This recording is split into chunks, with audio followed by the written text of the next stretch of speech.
In this lecture series, we're going to take a deep dive into how transformer models actually work behind the scenes, what happens during inference, what happens during training, and how all the components fit together.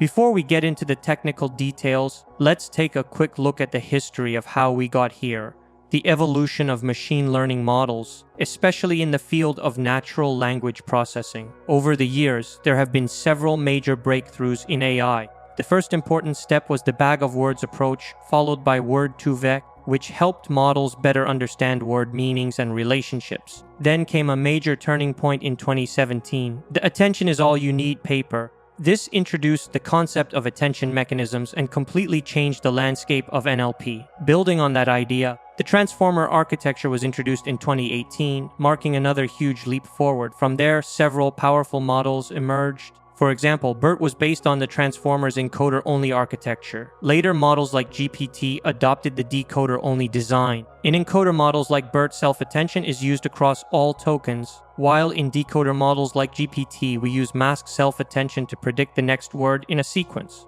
And GPT-1 in 2018, GPT-2 in 2019, and GPT-3 representing a major leap in performance and scale. And finally, in late 2022, we saw ChatGPT, which brought transformers into everyday use and revolutionized the way we interact with AI. So that's a quick overview of the history and evolution of transformer-based models, from simple word representations to today's large language models. In the next lecture, we'll start diving deeper into how transformers actually work under the hood. Thanks for watching.